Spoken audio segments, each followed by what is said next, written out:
YouTube, and on the web at KBLA 1580. That's right. Again, you can find all of our socials at KBLA 1580. We've got a lot to talk about. By the way, if you miss any of our weekday shows in real time, you can always catch up by checking out the podcast of your favorite shows at your leisure. At KBLA Talk 1580, we've got your black. Got your black. Keep following the leader. Oh my God. Follow the leader. Follow the leader. Follow the leader. Follow the leader. Shine, flies, no time to waste while it's passing you by. Shine, flies, be patient, 'cause good things happen in time. We gon' get it right, we gon' get it right, we gon' get it right.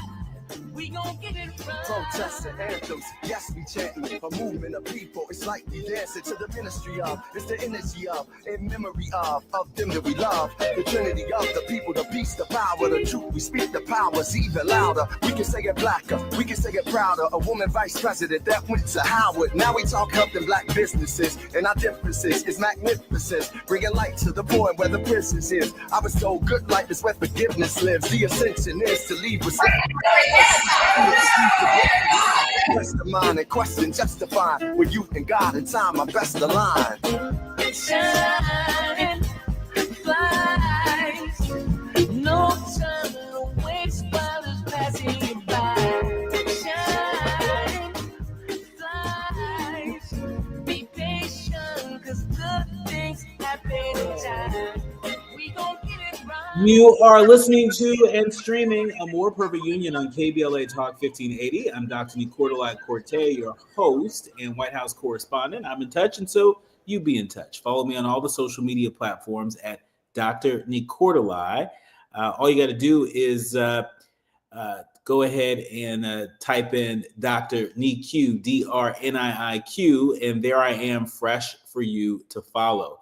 Also, be sure to download the KBLA app to listen to us live or on demand, or simply tell Alexa to play KBLA Talk 1580. And there we are for your listening pleasure. Last but not least, subscribe to A More Perfect Union podcast. That way you'll never miss an episode. And in today's call to action, just a friendly reminder that the DC Community Organizing Festival is happening on Saturday, September 6th. From 12 to 4 p.m. at the University of the District of Columbia. There are a number of grassroots organizations that have joined forces to put on this festival, including the Black Swan Academy, DC Action, DC Vote, the Fair Budget Coalition, Free DC, and more. And speaking of free, lots of free food and free entry for all at this event. If you go to risingorganizers.org, you can register there. Just know that this is all about building relationships with people who share the same vision for a just and democratic DC. It's all about learning practical hands-on skills and discovering local campaigns and organizations that you can plug into right now, whether we're talking about Washington, D.C., or the actions on the part of the Trump administration afoot in Los Angeles and potentially so many other cities. The key is not to try and weather this alone. It's to come together in community. And so be sure to check out that DC Community Organizing Festival happening September 6th. Now it's time for your national news roundup. It's time for you to decide the good, bad, and ugly headlines of the day. And might I add, heartbreaking headlines of the day. We first start off in Minneapolis, Minnesota, where ABC News is reporting that an 8-year-old and a 10-year-old have been killed and 17 others hurt at a Catholic school. An 8 and 10-year-old sitting in the pews. Just take this in for a moment. Sitting in the pews were killed when a shooter opened fire through the window of a church at the Annunciation Catholic School in Minneapolis this morning. 17 others were injured in the shooting during a mass that marked the first week of school. 14 of the injured victims were children. children ages 6 to 15. And the 3 adults who were shot were parishioners in their 80s. All of those injured are expected to survive. Thank goodness. Thank God. The shooter died at the scene from a self-inflicted gunshot wound. According to officials, the FBI identified the shooter as 23-year-old Robin Westman, who was born Robert Westman. His driver's license information reviewed by sources described Westman as a female born on June 17, 2002. A name change application for a minor born on the same date, June 17, 2002, was approved by the district court in Minnesota in 2020, changing the name of a Robert Westman to Robin Westman, explaining the minor child identifies as female and wants her name to reflect the identification. And so that is what we know about the shooter. The mass shooting unfolded just before 8:30 this morning when the shooter approached the side of the building and fired a rifle again through the church window towards those children. Dozens of rounds were fired, and the chief of police there called it a deliberate act of violence against innocent children and other people worshiping. President Obama, former president, put out a statement on this saying, quotes, "We can't allow ourselves to become numb to mass shootings. What happened today in Minneapolis is heartbreaking, and Michelle and I are praying for the parents who've lost a child or who will be sitting at their hospital bedside after yet another act of unspeakable, unnecessary violence."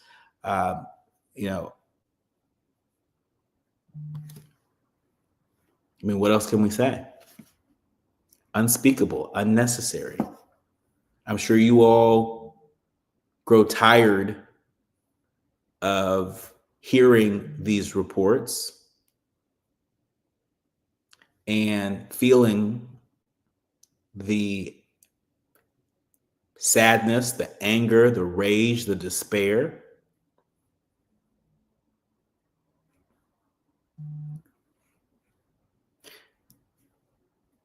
We'll leave it there for now. On to some other news today. USA Today reporting that train station takeover. The Trump administration is to take control of DC's Union Station. Union Station is just right down the street from where I live in Washington, D.C. And Union Station, is frequented by so many people going up and down that northeast corridor. The Department of Transportation plans to reclaim management of the capital's Union Station rail, subway, and bus hub as a part of the Trump administration's increasing control of Washington to fight crime and homeless encampment. So they say. The Department of Transportation Secretary Sean Duffy announced the move today after President Trump took control of the police department and mobilized hundreds of National Guard's troops to Washington, including at Union Station. The department, which already owns Union Station, is renegotiating a cooperative agreement with the nonprofit Union Station Redevelopment Corp. And Amtrak, which leases the station. The federal government renewed control of the iconic station, which Duffy says has been neglected for decades and is expected in September. So Union Station now being taken over by Trump. And in other news, NAACP are fighting back against Trump. The Guardian is reporting that the NAACP has sued Texas over congressional redistricting, saying it strips Black voters of political power. Texas's redrawn congressional maps have drawn a lawsuit from the NAACP accusing the state of committing a racial gerrymandering with its maps that strip Black voters of their political power. The lawsuit, joined by the Lawyers Committee for Civil Rights Under the Law, names Texas Republican Governor Greg Abbott and Secretary of State Jane Nelson as defendants and asked a federal judge for a preliminary injunction preventing the use of the redrawn maps, arguing that the redistricting violates the U.S. Constitution by improperly reducing the power of voters of color. It also argues that the maps violate Section 2 of the Voting Rights Act. Texas Republicans passed that redrawn map on Saturday, which a lot of folks expected. And it is also expected to result in an increase in Republican representation by 5 seats. 5 seats in the next Congress. Democratic state legislators, of course, are a minority in both chambers of Texas, leaving them with few options to block it. But Democrats in Texas promised a lawsuit out the gates, and so far this is what we're seeing. And so we'll see where this goes. But when we come forward, we're going to switch gears. We're going to switch gears. I don't know about you, but I can hardly believe that 20 years ago, Hurricane Katrina struck. And it forever changed the way we look at emergency response when it comes to natural disasters. And it's also changed what we expect after all the debris is cleared and folks face the very daunting task of rebuilding. We're going to talk to somebody who was a part of that story in New Orleans. Shawna Young, she's the CEO of Camelback Ventures. It's a New Orleans-based and founded organization. We're going to talk to her about how she's reflecting on the anniversary, the 20th anniversary of Hurricane Katrina, and talk about all the great work that's afoot, working with a community of entrepreneurs in New Orleans and beyond. You are listening to and streaming A More Perfect Union on KBLA Talk 1580. More with Shawna Young when we come forward. You're listening to A More Perfect Union on KBLA Talk 1580. We've got a lot to talk about. This is a special alert to all Americans who own a vehicle with less than 200,000 miles with an auto warranty about to expire or with no warranty coverage at all. Due to a decline in the economy, CarShield is announcing a low-cost month-to-month vehicle protection plan that is now available to the public to save any driver out-of-pocket expenses on future auto repairs. Call now to find out how you can pay almost nothing for covered auto repairs. Yes, you heard that correctly. Pay almost nothing for covered auto repairs. An open phone line has been established for all drivers to call for a free quick quote. Call 800-297-1563 now. Drivers who are covered will not have to pay for covered repairs again. This protection plan is at an all-time low. Additionally, drivers who activate this vehicle protection today will also receive free roadside assistance, free towing, and car rental options at no additional cost. Call us for your free quick quote today. 800-297-1563. That's 800-297-1563. What do you have to lose? Call 800-297-1563. Again, 800-297-1563. KBLA Talk 1580. We've got a lot to talk about.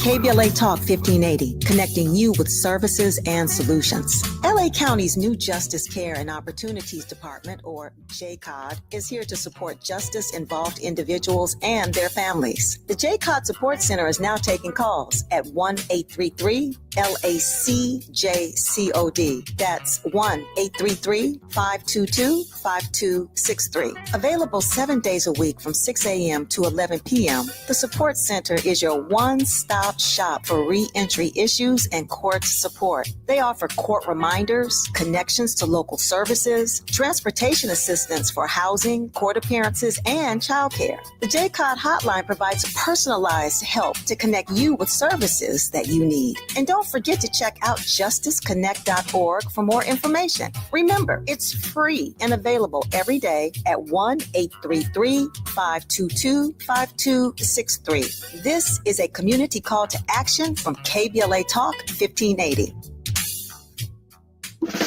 Are you ready to be a part of the conversation that will help shape our nation's future? Get ready to join us for the Left Coast Forum, Saturday, October 25th at LA Trade Tech, where progressive voices will come together to tackle the issues that matter most to working families across Los Angeles and beyond. From economic justice to climate action, from healthcare to housing, we're bringing together the brightest minds and most passionate advocates for real solutions and real change. With workshops, 2 major keynote addresses, and a closing reception with great music and good food. It's the Left Coast Forum, where your voice matters and your ideas take action. Saturday, October 25th at LA Trade Tech. Brought to you by KBLA Talk 1580 and the LA Progressive. The future won't wait, and neither should you. Mark your calendar now to be there and be heard. Stay tuned to KBLA Talk 1580 for more details.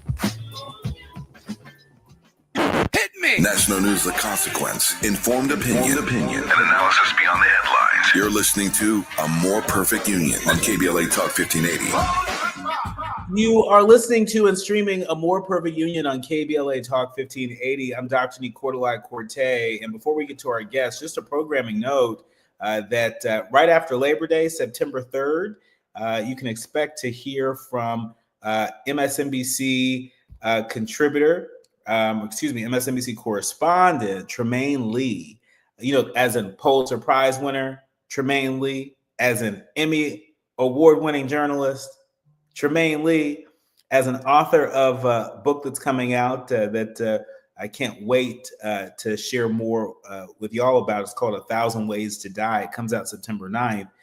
Well, he also has a documentary that's out called Hope in High Water, A People's Recovery 20 years after Hurricane Katrina. And so be sure to check that out and tap into our conversation with Tremaine Lee next week. But speaking of Hurricane Katrina, there are, I can hardly believe it's been 20 years. It's been 20 years. I remember being in my dorm room in college at USC and couldn't take my eyes off the screen. Could not believe the suffering that we were witnessing of our people and the incompetence in the response to government. Kanye West said the quiet part out loud, as so many people were feeling it way back when. But cut to now where it's been 20 years later and a lot has been done. And not by itself, it's because of organizers, leaders on the front lines like Shawna Young, who is the CEO of Camelback Ventures. Welcome to the show, Shawna. Hi, how are you? I'm well. How are you? I'm doing well. I was listening in, and I wanted to start with condolences to families in Minneapolis. It's just been a really hard few months and a heavy day. So I want to acknowledge that. That's right. And our hearts are also with the families of everyone who's been impacted, the folks that are in the hospital, but the folks that also just sort of bear witness to that. Grief and trauma can be very, very hard to shake. And speaking of grief and trauma, we know that folks that were in Louisiana 20 years ago are still recovering from that devastating catastrophe that was Hurricane Katrina.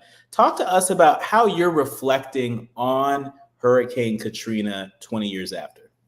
Thank you for asking. I was thinking the same thing. I was actually teaching school in North Carolina when the hurricane happened. And I remember, as a school teacher, you don't have a lot of resources, but I just felt like I needed to be in New Orleans and supporting. Didn't have no way to get there, no money to get there, but felt like that's where I needed to be because that's where my people were and they were suffering. And so then having the opportunity 18 months ago to become CEO of Camelback Ventures based in New Orleans, it brought all that back up for me, meaning that it was an opportunity for me to lead an organization that 10 years ago saw opportunity in the midst of chaos, saw opportunity with innovation, and also intentionally anchored an entrepreneurial support accelerator in the South. Because often we see those organizations anchored in San Francisco, in Boston, in New York, where there's lots of people who are innovating and entrepreneurs, and you don't have to necessarily anchor yourself in the community to help cultivate entrepreneurship. And so when I reflect on Katrina and the inequities that were very evident, it was on display across our country and world. And then what the New Orleans community has been able to build, it reminds me of the fortitude, of the innovation, of this sort of determination of Black people. We have never had a plethora of anything. We've always had to make things work through innovation. And so I see that in the culture, and I also see that in the businesses that are created in New Orleans. And we are so excited to be part of that ecosystem.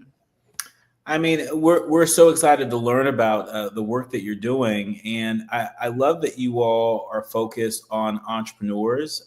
I think sometimes entrepreneurs are misunderstood. People think, entrepreneurs, are sort of all over the place. But no, entrepreneurs are really multi-hyphenated.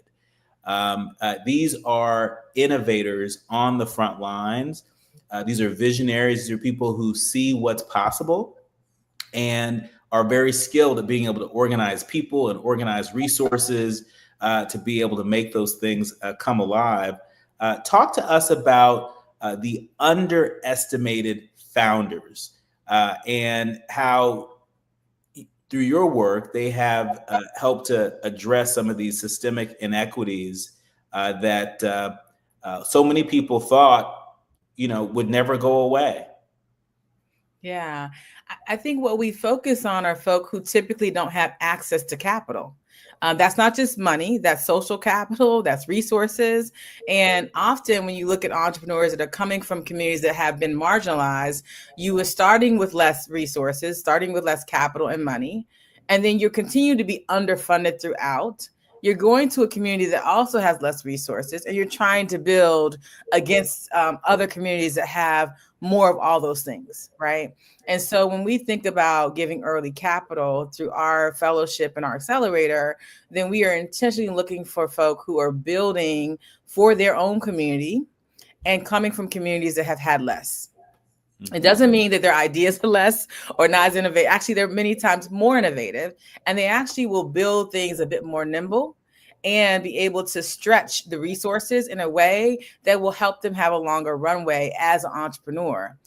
Couple that with what's happening right now in the ecosystem, which is that there's just less dollars flowing in general for all communities. And so I think it's a time where if you're building now and you're successful, then you are going to actually have a skill set that others don't when you're building, when there's lots of resources and finances out there for you. So we are intentional right now with our founders to become strong operators of business. When I think about Camelback Ventures and the 200 entrepreneurs that we have supported over the last 10 years, what makes us unique as an organization is that we look at the leader and the venture. And the community and impact that they're going to have. So in 10 years, we've deployed about $9 million to 200 entrepreneurs. They've turned that into over $365 million in follow-on funding, and they've impacted over 5 million lives around the country and world. I mean, those are some serious numbers. Those are some serious numbers that the folks are putting on the board. Shawna, talk to us about what do you look for in a leader?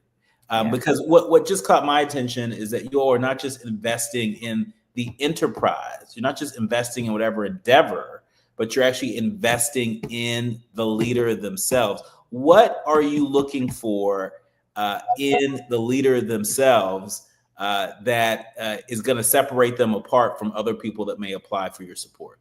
It's a fantastic question. And first, you're looking for passion. Like they're not just the problem they might be trying to solve for, because they could be actually trying to create a new innovation, right?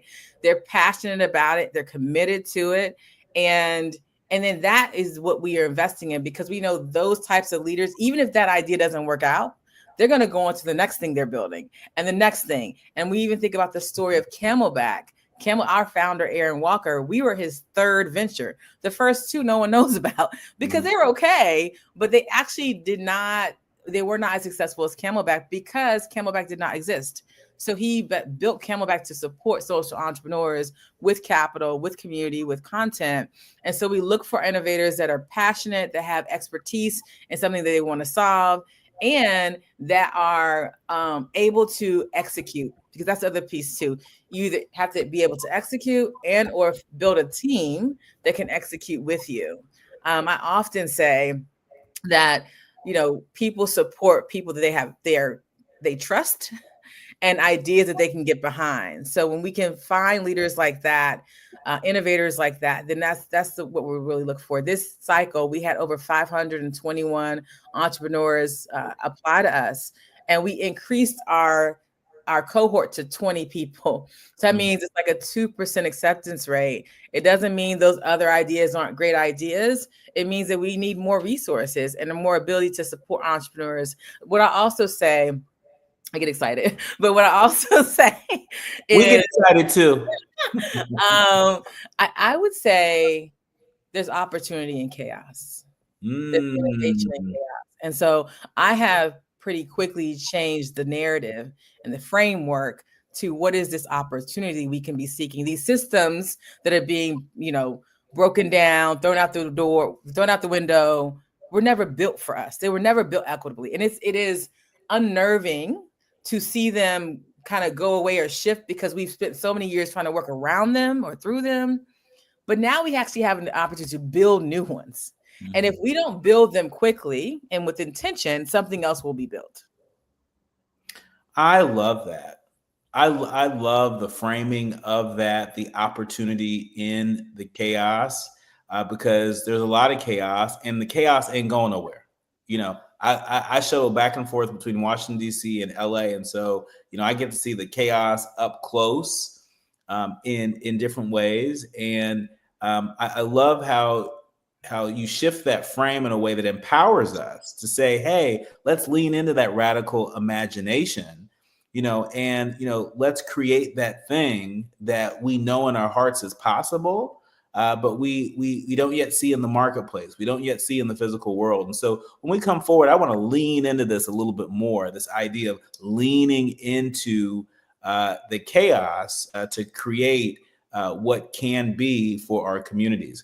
You are listening to and streaming A More Perfect Union on KBLA Talk 1580. More with Camelback Venture CEO Shawna Young when we come forward. The audience is listening, thought-provoking, eye-opening, heart-rendering. This is where authentic voices meet powerful discussions on culture, community, and change. This is where Black voices matter. He's breaking boundaries, amplifying diverse perspectives, and tackling the issues that matter most to you. You're inside A More Perfect Union with Dr. Nii-Quartelai on KBLA Talk 1580.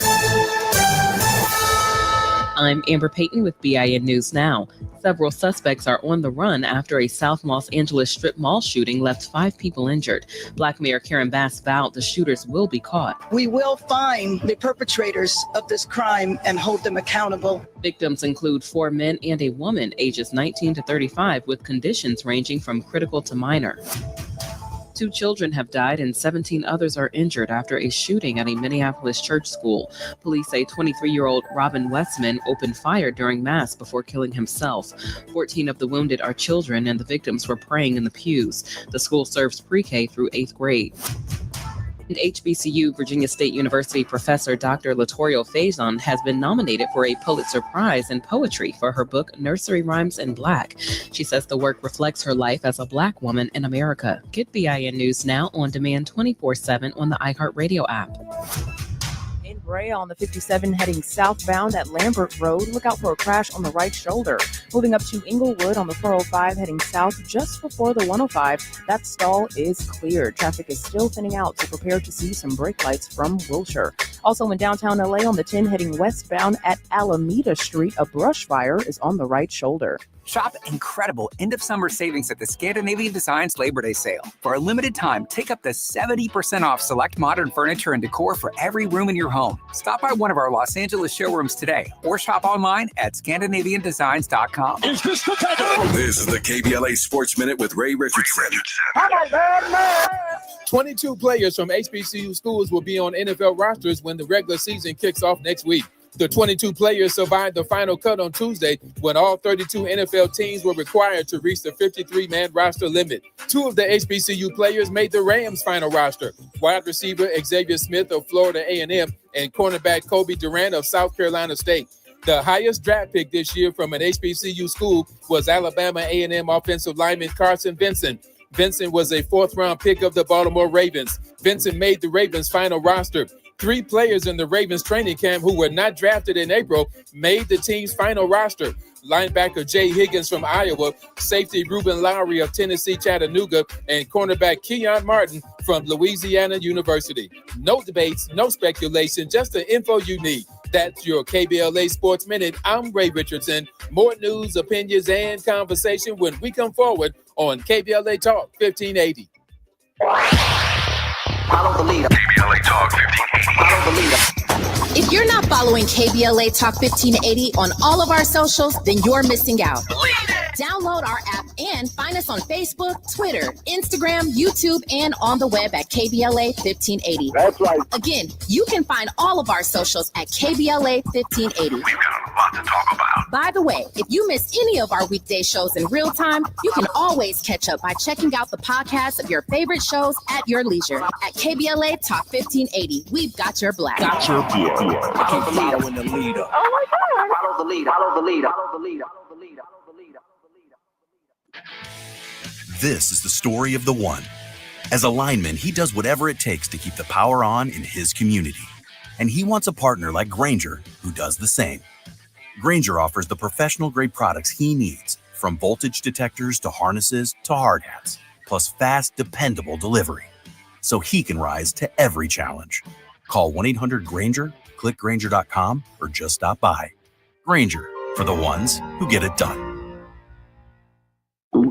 Oh no, stomach issues again? Stomach issues? Who are you? Your pancreas. I could be the real reason for your diarrhea, gas, bloating, stomach pain, or loose oily stools. I thought it was my stomach. People often do, but any of these symptoms could mean having a condition called exocrine pancreatic insufficiency, or EPI. With EPI, the pancreas doesn't release enough enzymes to break down food, but EPI is manageable. Use the symptom checker on identifyepi.com and speak with your doctor. That's identifyepi.com. Sponsored by AbbVie. KBLA Talk 1580. We've got a lot to talk about.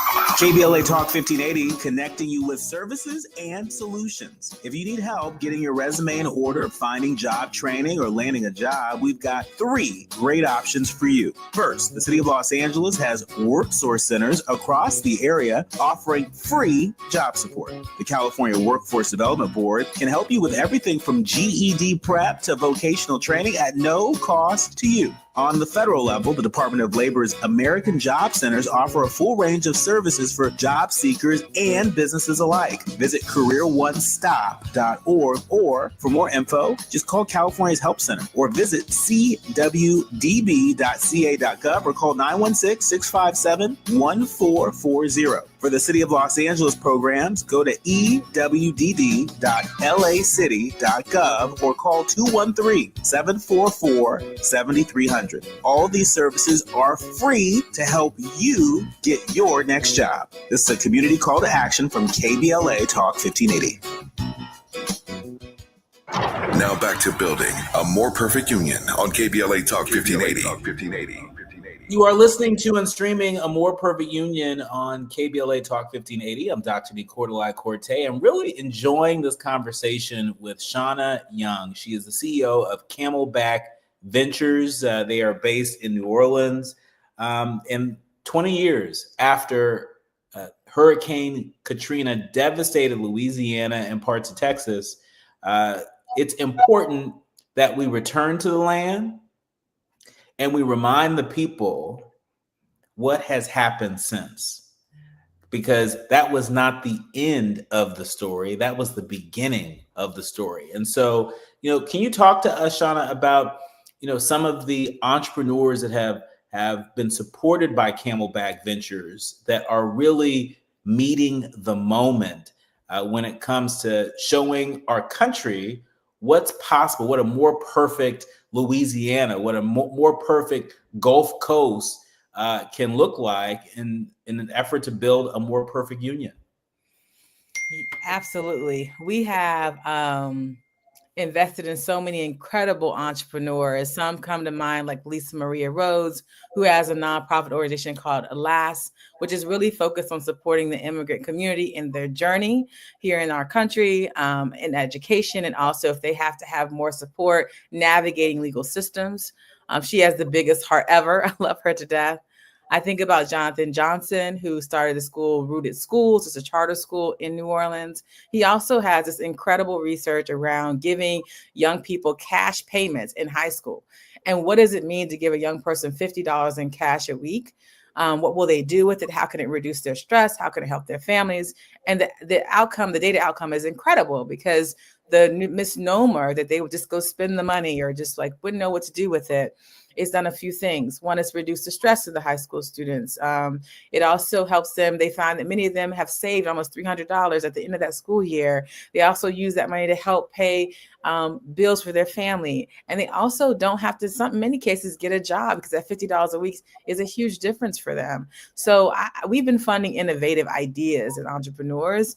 We have technologists like Dr. Singh, who develops recovery technology to help what you need right there in New Orleans.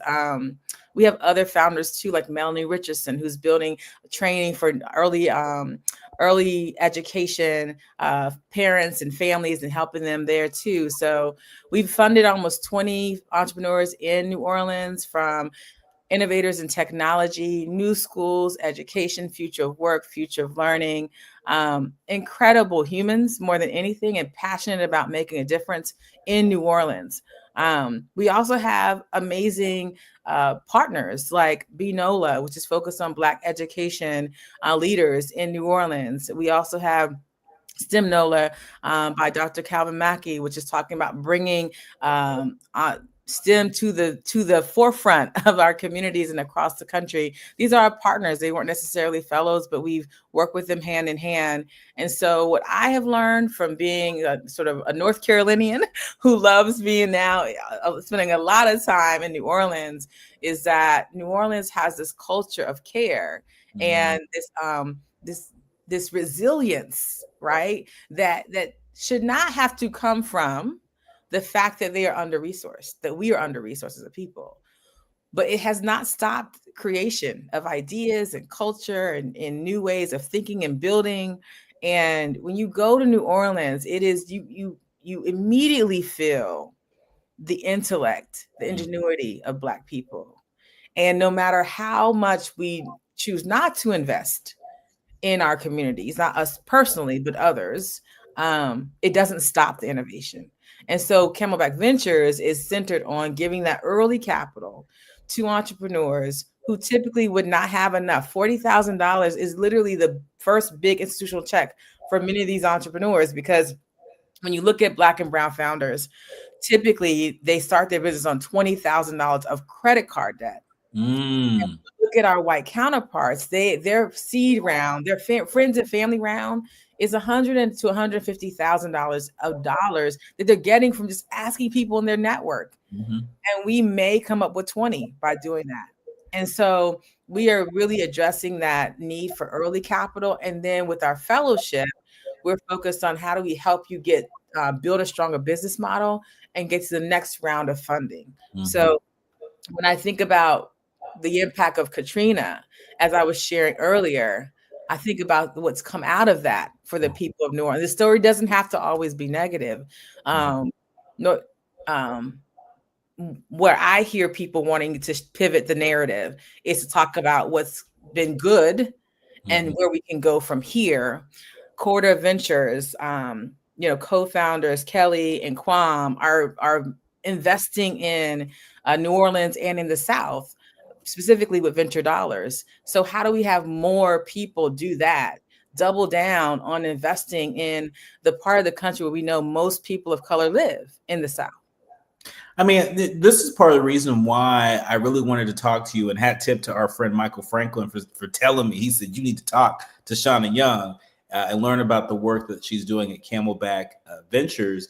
Big part of the reason why I wanted to talk to you is because, to your point, I think that the narrative at the moment, the dominant narrative in the news cycle is, oh my gosh, the Trump administration, the MAGA movement is coming for all things DEI at full force, as if that is the only way in which we can get any sort of investment in our communities. And I think it plays small the investors out there, known and unknown, that no matter what Target or Walmart or the federal government, no matter what they're doing, they understand that if it's a good idea, it's a good idea. If it's a great business venture, it's a great business venture. If it's an opportunity to make money, it's an opportunity to make money. No matter what someone's politics may or may not be. And so, in our remaining minutes, Shawna, I want to invite you to share a bit of encouragement, to share a bit of perspective, particularly young people that are listening. We know this week there are so many young people that are heading back to college, whether it's a community college or it's a four-year college or university. I know the folks at Howard are sort of back on campus. Your old stomping ground. I know what is your advice to young people that are headed back to school in this current environment that might be rethinking their major, might be rethinking their career path because of the politics of this moment? I suspect you would probably advise them to not allow the politics of the moment to kill the innovation inside them, the innovation that will unleash the future. But by all means, what's your advice? Yeah, I have to say, this is not new for Black people. This is not new. What we're going through is history, right? And what I often tell people that know, I have, all of us have been outside. I have been on a churn to make sure that Camelback thrives. And I am tired, but my ancestors are not.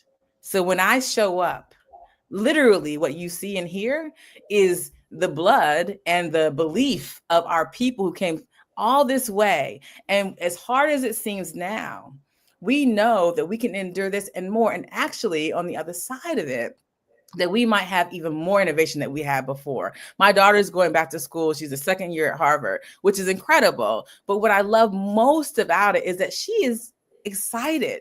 She's shielding herself from the chaos and seeing the opportunity in what is now. So for young people, what I say is that you can't fight all these battles for us. We have to take some of this and we have to allow them to actually be young people and thrive and learn and be ready. But this is not a new moment.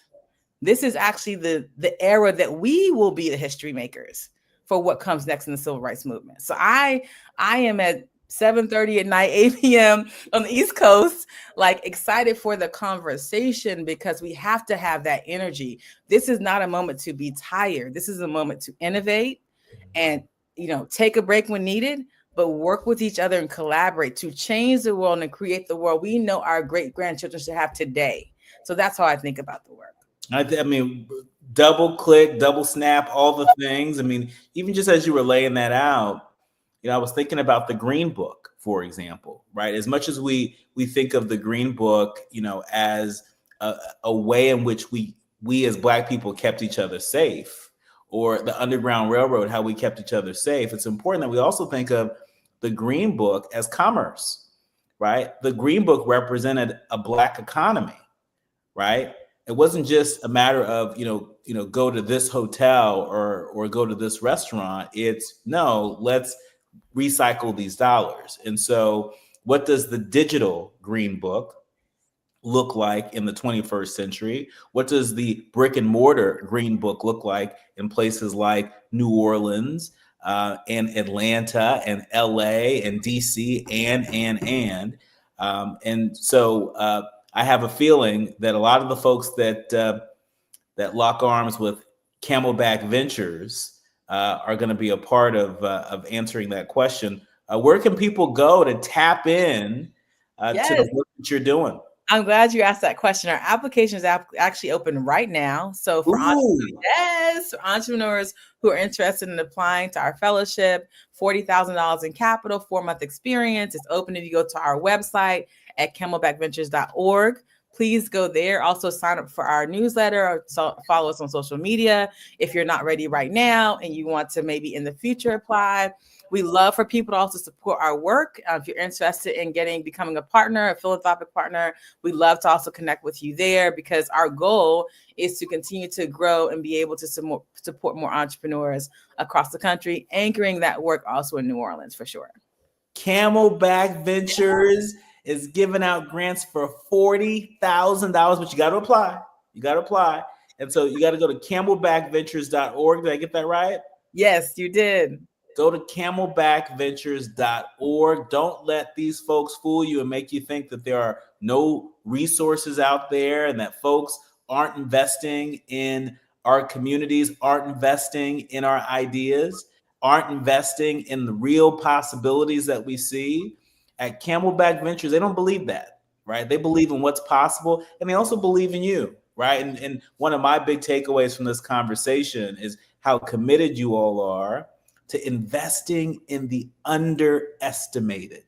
Underestimated. I once heard Oprah in an interview, she was talking about, her life as Oprah, the businesswoman. And, she was saying that she found that being underestimated was actually one of her superpowers. Yeah. Walking into rooms where people don't expect you to be all that bright or to have any big ideas or to have any business savvy. And so what I'm hearing very loud and clear is that Camelback Ventures is betting on the underestimated. And so bet on yourself, go to camelbackventures.org, put in your application, and I hope the magic happens for you. Absolutely. Thank you so much. Our thanks to Camelback Ventures CEO Shawna Young. You'll have to come back again. I'd love to. And we're going to be tracking. We're going to be tracking the work of your organization and reminding people as we get close to the deadline to apply for these resources. You've been listening to and streaming A More Perfect Union on KBLA Talk 1580. The quiet part out loud when we come forward. Striving to make America a nation as good as its promise. This is A More Perfect Union on KBLA Talk 1580. We've got a lot to talk about. Attorney advertising. Prior results do not guarantee future outcomes. Founded in Los Angeles in 1986, litigation powerhouse Quinn Emanuel has deep roots in the Los Angeles community. Since 2007, we have litigated some of the largest fires on the West Coast. We are proud to be the only AmLaw 100 firm in the country to represent wildfire victims, giving affected individuals, families, and businesses the same focus and individualized attention we devote to our Fortune 500 clients. BTI Consulting has repeatedly recognized Quinn Emanuel as among the 4 law firms in-house counsel least liked to oppose in any litigation, and we are often deemed the most feared. And after securing over $80 billion for our clients in various matters firm-wide, we understand why. If you have been affected by the recent wildfires in Altadena and the Palisades and would like to discuss your situation further, please contact wildfire support at QuinnEmanuel.com or call us at 213-443-3050. Quinn Emanuel is proud to sponsor Conversation Live Altadena Rising with James Farr on KBLA Talk 1580. Attorney advertising. Prior results do not guarantee future outcomes. KBLA Talk 1580. We've got a lot to talk about.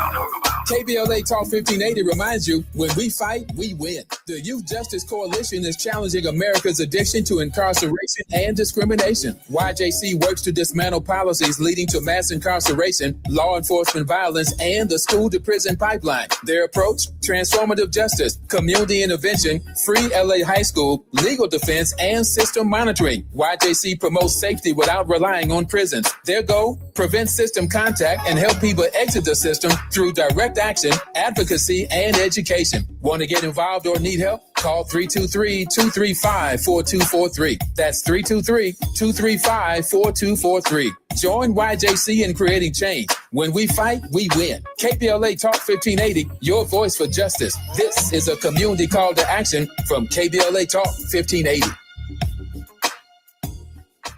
One like you. Yeah. We're California Crusader newspaper would like to thank all of our subscribers for their support throughout the years, proudly serving the South Los Angeles and South Bay areas for more than 40 years. The California Crusader is a multicultural, Black-owned, adjudicated newspaper that focuses on providing newsworthy information to the people in our community. We're constantly looking for ways to assist businesses in our community to connect with our subscribers. We provide low-cost, effective ways to promote your business with our reasonable and affordable advertising rates. You can participate by suggesting, sharing, and submitting your stories on the California Crusader newspaper Community Share Facebook group page, or visit our website at cal-cruise-news.com. That's calcruisenews.com. Then click on the Submit Now button located on the top right corner of the homepage, or text CCN to 42828. Again, text CCN to 42828. The California Crusader newspaper, working together to build a better community for our future. Subscribe today. We face tragedy, but we don't fall into despair. We continue our work to build a more perfect union.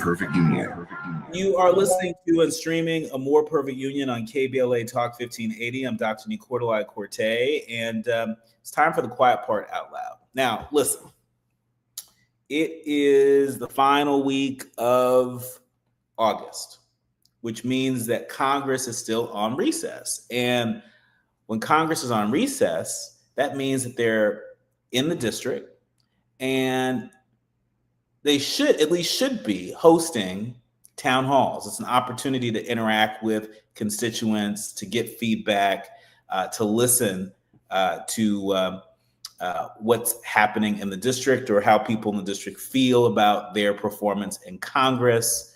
That so-called big, beautiful bill, which some people call big, ugly bill, big, bad nightmare, take your pick. You better believe there are a lot of our fellow Americans that have something to say. But the question is, are members of Congress even listening? Well, in Missouri, there's a congressman, a Republican congressman, that is not shying away from town halls. The Missouri congressman is doing not one, not two, not five, not 10, but 15 of them. NPR is reporting that a crowd of about 50 people were seated with omelets and biscuits and gravy at a dinner in Nevada, Missouri, when GOP Representative Mark Alford walked in. He smiled and he recognized a couple constituents from a town hall earlier in the day who weren't his biggest fans.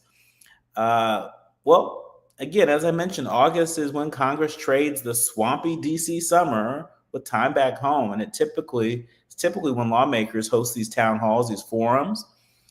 And they've been increasingly less popular with Republican members. But not this congressman. In fact, he says he loves interacting with people. He said he quotes, "I actually like arguing with people," which I've kind of had to moderate a little bit, but not to be argumentative, but try to get what someone's saying. Still, he admitted some apprehension about how his town hall tour would go, saying that he was a little bit anxious and nervous about what it would be like because he'd seen videos of Mike Flood, noting a Nebraska colleague that was at a pretty turned up town hall earlier this month, shall we say. And so, Mr. Alford, Congressman Alford, he's at these town halls, but based upon what I've been reading, he's doing more gaslighting than anything else. Let me give you an example. He talked to constituents about his work on the Small Business and Appropriations Committee, and he answered questions about the tax and spending bill that Congress passed this summer, the so-called big, beautiful bill that I just mentioned. Congressman Alford voted for the bill. And he said that he tries to refer to it as HR 1, quote, because I want people to listen to what I'm saying. And once they hear one big, beautiful bill, they stop listening. Well, they stop listening because they know that what's in that bill is not good for them. They're not putting their fingers in their ears just because.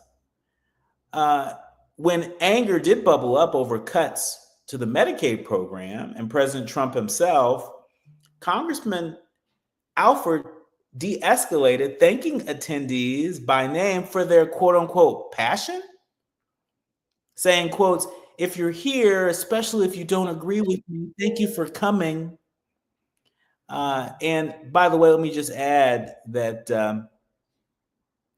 he said this in Bolivar, Missouri, to a crowd of about 100 people who were evenly split by show of hands in terms of whether they supported Trump or Kamala Harris. He went on to say at that stop, quotes, "I want to know deep down in my heart what I believe and why I believe it.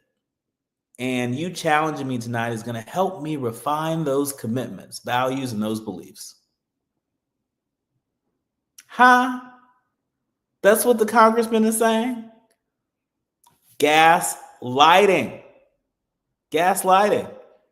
You know how you felt about this because you know how you voted. Don't act like this was even close, even a close vote for you. Constituents navigating Trump's new administration, they don't have it easy either. Jeff Droz, a constituent of Congressman Alford in Missouri, he owns a solar energy company, and he told Congressman Alford that his health and business is suffering because of the White House halting funding for previously approved projects. Droz bought $100,000 of solar equipment after getting funding from the USDA, but said it was sitting in the shop after he was told the administration hit pause. Or how about Jeff Carnell, an Air Force veteran who told Congressman Alford how the hiring freeze at the VA hospital affected his care at the Kansas City VA. These are just a few examples of everyday people, ordinary people, constituents, in this case, in a Republican-controlled district in Missouri, that are already feeling